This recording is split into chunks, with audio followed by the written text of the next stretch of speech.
வைகாசி மாத பலன், சித்திரை மாத பலன் பார்த்தோம். அடுத்து வந்து பார்த்தீங்க அப்படின்னா வைகாசி மாத பலன்.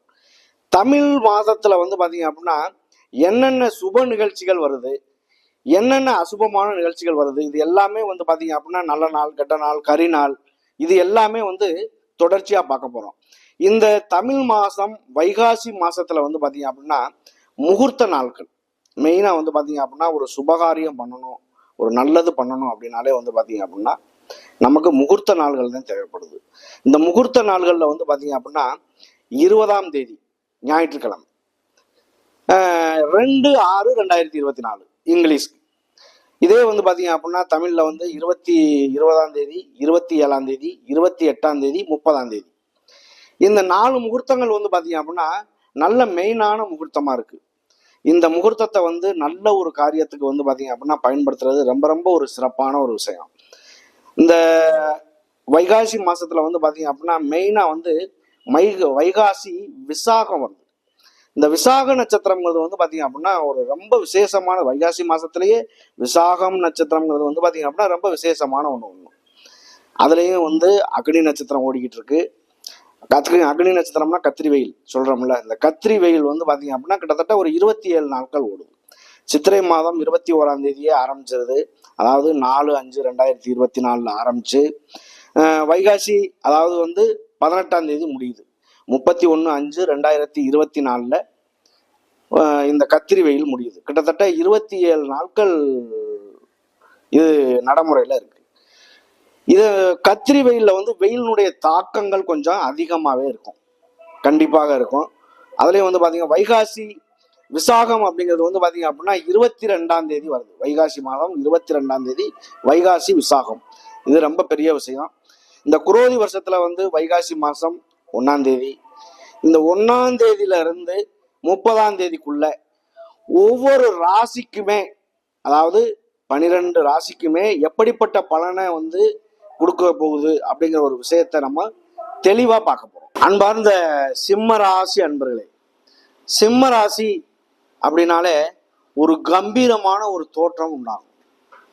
ஏன்னா சூரியனுடைய சிம்பிள், அந்த ராசியினுடைய சிம்பிளே வந்து பார்த்தீங்க அப்படின்னா சிங்கம் முகம்.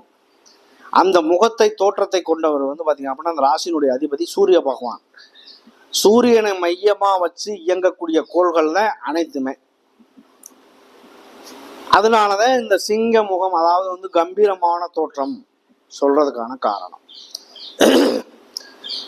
இந்த வைகாசி மாத பலனாகப்பட்டது வந்து பாத்தீங்க அப்படின்னா உங்களுக்கு, அதாவது இதுக்கு முன்னாடி வந்து ஒவ்வொரு கிரகத்தினுடைய பயிற்சிகள், கிரகத்தினுடைய இது எல்லாமே பேசிக்கிட்டு இருந்தோம். மாத பலன், வருஷ பலன் எல்லாமே கொண்டோம். இப்போ மாத பலன்ல வைகாசி மாத பலன் நம்ம சொல்லிக்கிட்டு இருக்கோம். வரிசையா ஒவ்வொரு ராசிக்குமே. இந்த சிம்ம ராசிக்கு வந்து எப்படி இருக்கும் அப்படின்னு நீங்க வந்து பாத்தீங்கன்னா, இந்த மாத பலனாகப்பட்டது உங்களுக்காக வந்து பாத்தீங்க அப்படின்னா இந்த சூரிய பகவான் 9ஆம் இடமான பாக்கியஸ்தானத்துல இருந்து 10ஆம் இடமான தொழில் ஸ்தானத்துக்கு வர்றாரு. உங்களுடைய ராசினால 10ல வந்து உங்க கிரகம் இருக்கு அப்படின்னா கண்டிப்பாக வந்து பாத்தீங்க அப்படின்னா ஒரு தொழில் சார்ந்த விஷயங்கள்ல முன்னேற்றம் ஏற்படும். நீங்க வேலைக்கு போகக்கூடிய ஒரு நபராக இருந்தாலும் சரி, ஒரு தொழில் பண்ணிக்கிட்டு இருக்கக்கூடிய ஒரு நபராக இருந்தாலும் சரி, யாரா இருந்தாலுமே ஒரு நல்ல முன்னேற்றங்கள் ஏற்பட வாய்ப்பு உண்டு. உங்களுக்காக வந்து இந்த சிம்ம ராசி அப்படிங்கிறதுனால உங்களுக்கு 2ஆம் இடத்துல வாக்குஸ்தானத்துல வந்து பாத்தீங்க அப்படின்னா கேது போவான் இருக்காரு. இந்த 2ல கேது இருக்கிறதுங்கிறது வந்து ஒரு சில பேச்சுவார்த்தைகள் கொஞ்சம் தாமதமாக வாய்ப்பு உண்டு. ஒரு நல்ல காரியங்களா இருக்கட்டும், கெட்ட காரியங்களா இருக்கட்டும், எதா இருந்தாலுமே நீங்க பேசுறீங்க அப்படின்னா அதுல ஒரு சின்ன மாற்றங்கள் ஏற்பட வாய்ப்பு உண்டாகும். உங்களுக்கு வந்து குரு பகவான் வந்து பாத்தீங்க அப்படின்னா உங்களுக்காக 5க்கும் 8க்கும் உள்ள அதிபதி குரு பகவான். அவர் 9ஆம் இடமான பாக்கியஸ்தானத்துல இருந்தார் இவ்வளவு நாள். பாக்கியஸ்தானத்துல இருந்து உங்களுடைய ராசியை வந்து பாத்தீங்க அப்படின்னா 5ஆம் பார்வையா பார்த்துக்கிட்டு இருந்தாரு. உங்களுக்கு வந்து இந்த 5ஆம் பார்வையாக பார்த்துக்கிட்டு இருந்தாலும் உங்களுக்கு சனியினுடைய தாக்கம் வந்து பாத்தீங்க அப்படின்னா கண்டக சனி. சனி பகவான் உங்களுக்காக டைரக்டா 7ஆம் இடத்துல இருந்து நடத்தக்கூடிய ஒரு விஷயம் தான் கண்ட சனி. இந்த கண்ட சனி தெண்டம் பண்ணணும் அப்படிங்கிறது ஒரு விதி. இந்த கண்ட சனியாகப்பட்டது சனியினுடைய தாக்கம் டைரக்டா இருக்கும் பொழுது கண்டிப்பாக உங்களுடைய வாழ்க்கையிலையும் சரி, தொழிலையும் சரி, முன்னேற்றத்திலையும் சரி, எல்லாத்துலயுமே அவரவர் வயதுக்கு தகுந்தாற் போல் அந்த மாற்றத்தை புரட்டி போடக்கூடிய ஒரு தன்மை உண்டு. சின்ன குழந்தையா இருந்தா படிப்புல பாதிக்கும், கண்டிப்பா பாதிக்கும். இதே பெரிய ஆளுகளா இருந்துச்சு அப்படின்னா வருமானத்துல பாதிக்கும், வாக்குஸ்தானத்துல பாதிக்கும், குடும்பத்துல சிறு சிறு சண்டை சச்சரவுகள்.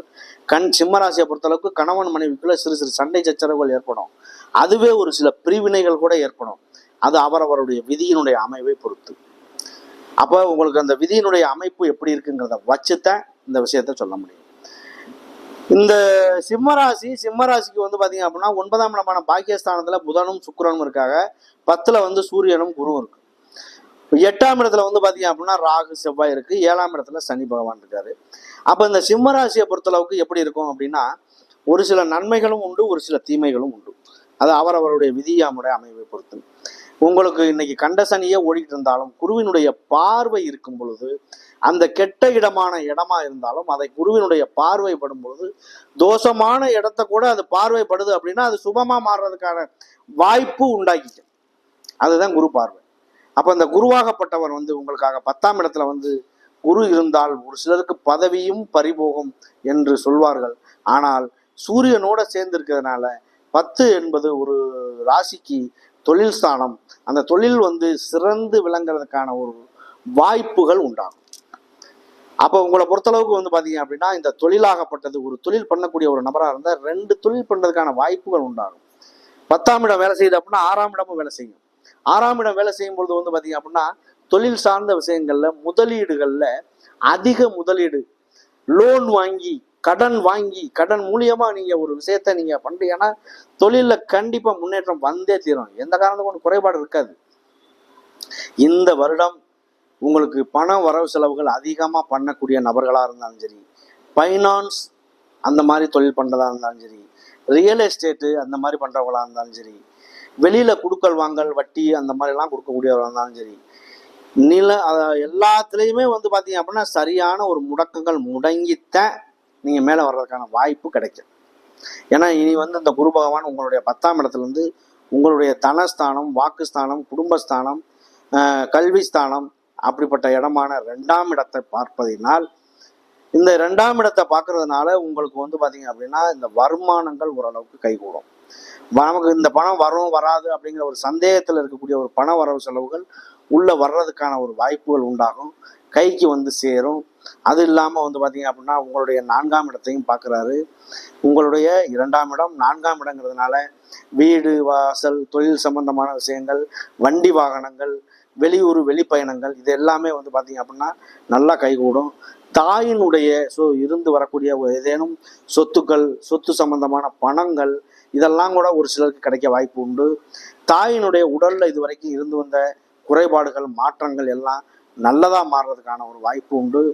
பழைய வீடுகளா இருக்கு அப்படின்னா அதை புனரமைக்கிறதுக்கான ஒரு வாய்ப்புகள் கிடைக்கும். மொத்தத்துல வந்து பாத்தீங்க அப்படின்னா உங்களுடைய வாக்கு சொல்லுக்கு ஒரு மரியாதை கிடைக்கக்கூடிய ஒரு காலகட்டம் இந்த வாக்குஸ்தானம். வாக்குஸ்தானத்தை குரு பகவான் பார்ப்பதினால், அதுவும் சூரியனோட சேர்ந்து பார்க்கறதுனால உங்களுக்கு மதிப்பும் மரியாதையும் கண்டிப்பாக இருக்கும். இது வரைக்கும் உங்களுடைய பேச்சு உங்க குடும்பத்துக்குள்ளேயே உங்களுடைய பேச்சை கேட்க மாட்டாங்க, ஒரு மதிப்பு மரியாதை இல்லைன்னு சொல்லக்கூடிய ஒரு நபர்களாக இருந்தாலும் கண்டிப்பாக வந்து பாத்தீங்க அப்படின்னா நீங்க ஒரு மதிக்கத்தகுந்த ஒரு மாற்றம் உருவாயிரும். உங்களுக்கு சம்பாதிக்கல வைக்கல, காசு பணம் மரியாதை இல்லை. காசு பணம் இல்லைன்னா மரியாதை எங்க இருந்தாலும் குறையும். காசு பணம் இருக்கு அப்படின்னா மரியாதை தானா வரும். இன்னைக்கு காலகட்டம் அதுதான். அப்படிப்பட்ட ஒரு நபர்கள் வந்து பாத்தீங்க அப்படின்னா உங்களுக்கு பணம் காசுங்கிறது ஏதேனும் ஒரு வகையில வருமானங்கள் வந்துடும். அப்போ மதிப்பு மரியாதை தன்னால வந்துடும். அவரவருடைய, இப்ப நான் சொல்றது சிம்ம ராசியா இல்லை, 12 ராசிகளுக்குமே பொதுவான பலனை சொல்லிக்கிட்டு இருக்கேன். இந்த பொது பலனாகப்பட்டது வந்து பாத்தீங்க அப்படின்னா அவரவருடைய கர்ம வினையை பொறுத்து, நல்லது கெட்டது என்ன செய்கிறோம் அப்படிங்கிறது அவரவருடைய கர்ம வினை. அந்த கர்ம வினைக்கு தகுந்தாற் போல் அவர்களுக்கு நல்ல மாற்றங்கள் கெட்ட மாற்றங்கள் உருவாகியே தீரும். அதிலும் வந்து பாத்தீங்கன்னா சிம்மராசி அப்படின்னா தனக்குள்ள அடக்கி ஆளணுங்கிற ஒரு மனப்பக்குவம் இருந்துகிட்டே இருக்கும். தன்னைத்தானே வந்து பெருமைப்படுத்திக்குவாங்க. அது இல்லாம வந்து கரெக்டான வழியிலையும் வழி நடத்தி கொண்டு போகக்கூடிய தன்மையும் இந்த சிம்ம ராசிக்கு உண்டு. சூரியன் அப்படிங்கிறதுனால வந்து பாத்தீங்க அப்படின்னா தொழிலையும் சரி, வேலையிலையும் சரி, உத்தியோகம், கவர்மெண்ட் உத்தியோகமா இருக்கட்டும், அரசியல்வாதிகளா இருக்கட்டும், எதுலையுமே தனக்கு நிகர் தானே அப்படிங்கிற ஒரு மனச தைரியத்தை உருவாக்கி இருக்கக்கூடிய ஒரு நபர்கள்ல சிம்ம ராசி நண்பர்கள் முதலிடம். அதுக்கப்புறம் அவர்களுடைய கிரகத்தினுடைய அமைவை பொறுத்து அது அமைகிறத பார்த்துக்கலாம். அடுத்து வந்து பார்த்தீங்க அப்படின்னா, இந்த சிம்ம ராசி அப்படின்னாலே வந்து ஒரு சனியினுடைய தாக்கம் அப்படிங்கிறதுனால சிம்ம ராசி சூரியனும் சனியும் வந்து பார்த்தீங்க அப்படின்னா உண்மையிலேயே வந்து பார்த்தீங்கன்னா அப்பனும் பிள்ளை. அப்போ அவங்களுக்குள்ள வந்து இந்த மாதிரி ஒரு கண்ட சனி ஓடிக்கிட்டு இருக்கு அப்படின்னா, ஒரு குறிப்பிட்ட அப்பா பிள்ளைங்க, அப்பா மகன், இவங்களுக்குள்ள பாருங்க ஒரு சில கருத்து வேறுபாடுகள் இருக்கும். சின்ன சின்ன கருத்து வேறுபாடுகள் இருக்கும். அவங்க மூலியமா வந்து பார்த்தீங்க அப்படின்னா ஒரு சில ஒரு சங்கடங்கள் ஏற்படும். அப்பா வீட்டில் இருந்தால் புள்ள வீட்டில் இருக்க மாட்டான், புள்ள வீட்டில் இருந்தால் அப்பா வீட்டில் இருக்க மாட்டாரு. அப்போ ஒரு சில ஒரு வெளியில வேலைக்கு போகிறதோ இல்லை வெளியில தங்கி படிக்க வைக்கிறதோ, அப்பா வெளியூர் வெளிநாடு இந்த மாதிரி போகிறதோ, இந்த மாதிரி பிரிவுகளில் இருக்கிறது அவங்களுக்கு ஒரு சில நன்மைகளை தரும். சரி, இப்போ நம்ம சொல்லிக்கிட்டு இருக்கிறது பொதுவான பலன். ஒரு ராசியை பொறுத்தளவுக்கு உங்களுடைய விதி ஜாதகத்தினுடைய அமைப்பில், விதி ஜாதகத்தில் கிரகங்கள் நல்ல முறையில் அமைவில் இருக்கணும். அது இல்லாமல் நடக்கக்கூடிய கோச்சாரங்கள், கிரகத்தினுடைய அடிப்படைகள், கிரகங்கள் எங்கெங்கே நல்லபடியாக இருக்குது அப்படிங்கிற ஒரு விஷயங்கள் வேணும். அதையும் தாண்டி வந்து பார்த்தீங்க அப்படின்னா தசாபுத்தி காலங்கள் கொஞ்சம் சிறப்பாக இருக்கணும். இதெல்லாமே நல்லா இருக்குது அப்படின்னா ஒரு ராசியை பொறுத்தளவுக்கு பெருசாக ஒன்றும் பாதிப்பு வராது.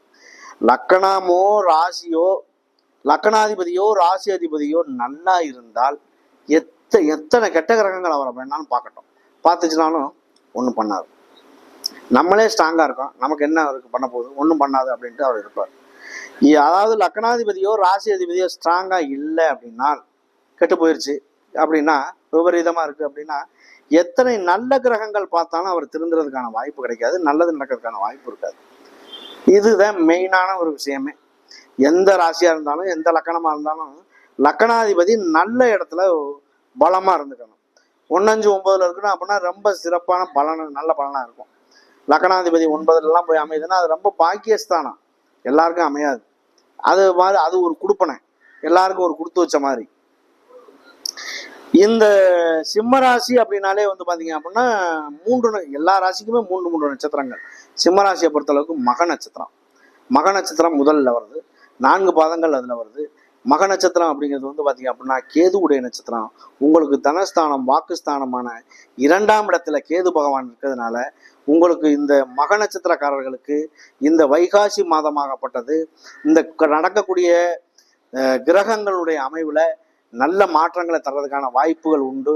அதிலும் வந்து பார்த்தீங்க அப்படின்னா இந்த மக நட்சத்திரம் கேதுவுடைய நட்சத்திரங்களால கொஞ்சம் அவங்க எப்போவுமே வந்து ஒரு ஆன்மீக சிந்தனை, ஒரு ஆன்மீக தோற்றங்கள், அது இல்லாமல் வந்து பார்த்தீங்க அப்படின்னா ஒரு அமைவான பக்குவம், இதெல்லாமே இருக்கும் அவங்களுக்கு எப்போவுமே. அப்படி இருக்கக்கூடிய நபர்களுமே வந்து பார்த்தீங்க அப்படின்னா உங்களுக்கு இந்த கேது ஆகப்பட்டது ஒரு சில சுருக்கம், அதாவது பிரம்மாண்டமாக இருக்கக்கூடிய ஒரு விஷயத்த கூட சுருக்குறது அவருடைய வேலை. அப்படிப்பட்ட இந்த கிரகமாகப்பட்டது 2ஆம் இடத்துல இருக்கிறதுனால ஒரு சிலருக்கு வாக்குஸ்தானமும் பாதிக்கும், படிப்பு அடிப்படை கல்வி இந்த மாதிரி சிறு குழந்தைகளுக்கெல்லாம் பாதிக்கும். ஆனால் அந்த இடத்த குரு பகவான் பார்க்கறது அதை நிவர்த்தி பண்ணிடுவார்.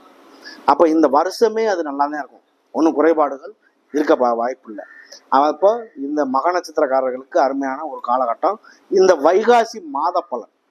ஏன்னா இப்போ நம்ம வந்து நீண்ட நாள் பயணம் செய்யக்கூடிய கிரகங்கள் என்னென்னத்தை அள்ளி கொடுக்குமோ அதை இந்த ஒரு மாசத்துல பயணம் செய்யக்கூடிய கிரகங்கள் சூரியன், சுக்கிரன், புதன், செவ்வாய் இதெல்லாம் வந்து அள்ளி கொடுத்துட்டு போயிடும். திடீர் யோகம், திடீர் அதிர்ஷ்டம் இப்படியெல்லாம் வருது அப்படின்னா அது காரணம் தான். சுக்கிர பகவான் திடீர் அதிர்ஷ்டத்துல வர்றாரு அப்படின்னா ஒரு பெரும் பணத்தை அள்ளி கொடுத்துட்டு போயிடுவாரு. லாட்ரி சீட்டு இந்த மாதிரிலாம் கிடைக்கிறதுக்கான ஒரு வாய்ப்பு அப்படின்னாலே வந்து பார்த்தீங்க அப்படின்னா அது அவங்க தான். சரி, அடுத்து வந்து பார்த்தீங்க அப்படின்னா பூர நட்சத்திரம். பூர நட்சத்திரம் அப்படிங்கிறது சுக்கிரனுடைய நட்சத்திரம். சுக்கிரனுடைய நட்சத்திரக்காரர்கள் எல்லாருமே வந்து பாருங்க ஒரு வாழ்க்கையில ஒரு சந்தோஷம், சுகபோகமான ஒரு வாழ்க்கை, வாழ்க்கையில எந்த விதமான ஒரு கஷ்டத்துகளையும் சந்திக்காம நல்ல வாழ்க்கையில ஒரு இன்ட்ரெஸ்டான ஒரு போக்குலையே கணவன், மனைவி, குழந்தைகள், சுற்றுத்தார்கள் எல்லாத்தையும் அனுசரித்து போகக்கூடியது, வண்டி வாகனங்கள், பெரிய வீடு, பிரம்மாண்டமான வீடு, இந்த மாதிரியெல்லாம் இருக்கும். ஒரு சுக்கிரன் வந்து பாதிக்கப்படுது அப்படின்னா மெயினாக வந்து பார்த்தீங்க அப்படின்னா சுக்கிலம் அப்படிங்கிறது வந்து ஆணுக்கு வந்து சுக்கிலம்ங்கிறது ரொம்ப முக்கியம், அது சுக்கிரனுடைய காரணம். பெண்ணுக்கு அப்படின்னா சுரோனிதம், ரெண்டுமே நல்லா இருந்தா தான் அவங்க வாழ்க்கையில ஒரு சந்தோஷம்ங்கிற ஒரு விஷயமே கிடைக்கும். அந்த சந்தோஷத்தை கொடுக்கக்கூடிய ஒரு கிரகம் சுக்கிர பகவான். அப்ப இந்த பூர நட்சத்திரக்காரர்களுக்கு இந்த சுக்கிர பகவான் உங்களுக்கு வந்து பாக்கியஸ்தானமான 9ஆம் இடத்துல இருக்கிறதுனால இந்த வைகாசி மாதம் வந்து பாத்தீங்க அப்படின்னா உங்களுக்கு ஒரு நல்ல ஒரு மாதமா அமையறதுக்கான வாய்ப்புகள் உண்டு. வாய்ப்புகளை பயன்படுத்துங்க. அடுத்து வந்து பாத்தீங்க அப்படின்னா உத்திர நட்சத்திரம். உத்திர நட்சத்திரம் வந்து இந்த சிம்மராசியை பொறுத்தளவுக்கு ஒரு பாதம் மட்டும் அதுல வரும். ஒவ்வொரு நட்சத்திரமும் வந்து பாத்தீங்க அப்படின்னா காலற்ற நட்சத்திரம், தலையற்ற நட்சத்திரம், உடலற்ற நட்சத்திரம் ஒவ்வொன்றுமே நம்ம இருக்கு. இப்ப மிருகசீரிச நட்சத்திரம் அப்படிங்கிறது வந்து பாத்தீங்கன்னா அப்படின்னா மிருகசீரிசம், சித்திரை, அவிட்டம் இந்த நட்சத்திரம்லாம் ஒவ்வொரு ராசிலையும் 2 பாதம் தான் வரும். இந்த சூரியனுடைய நட்சத்திரம்லாம் வந்து பாருங்கவே ஒவ்வொரு ராசியில ஒவ்வொரு பாதம் வரும், ஒவ்வொரு ராசியில 3 பாதம் வரும். அப்ப இந்த மாதிரி எல்லாம் இருக்கிறது வந்து ஒவ்வொரு அதைத்தான் நம்ம காலற்றது, தலையற்றது, உடலற்றது அப்படின்லாம் நம்ம சொல்றோம். அப்ப இந்த உத்திர நட்சத்திரம் எப்பவுமே சூரியனுடைய சுய நட்சத்திரம் அப்படிங்கிறதுனால சிம்ம ராசிலேயே வருது அப்படிங்கிறதுனால கண்டிப்பாக வந்து பாத்தீங்க அப்படின்னா ஒரு கம்பீரமான தோற்றம், தனக்கு தானே நிகரான ஒரு இது அப்படின்னு நினைக்கக்கூடிய ஒரு எண்ணம், அதுல ஒரு மாற்றங்கள், அதுவும் தாண்டி வந்து பாத்தீங்க அப்படின்னா பெரிய ஒரு அரசியல் மாற்றங்கள், அதையும் தாண்டி வாய்ப்புகள், அதாவது வந்து அரசியல்ல உள்ள வாய்ப்புகளா இருக்கட்டும், தனக்கு கீழே உள்ள ஒரு வாய்ப்புகளா இருக்கட்டும், எல்லாத்தையுமே தனக்கு ஒரு அடிமையாக்கிக்கக்கூடிய கூட சொல்லலாம். தனக்கு கீழே 4 பேர் இருக்கணும் அப்படிங்கிற ஒரு எண்ணத்தை உருவாக்கக்கூடிய கிரகம் சூரியனுடைய கிரகம். அப்படிப்பட்ட ஒரு நபர்கள் எல்லாருக்குமே மகம், பூரம், உத்திரம் 3 நட்சத்திரத்துக்குமே இந்த நட்சத்திர அதிபதிகளும் சரி, ராசிநாதனும் சரி நல்ல ஸ்தானத்துல இருக்கிறதுனால உங்க வாழ்க்கையில இந்த வைகாசி மாதம் ஒரு நல்ல முன்னேற்றம் ஏற்படுறதுக்கான வாய்ப்பு உண்டு. நன்றி, வணக்கம்.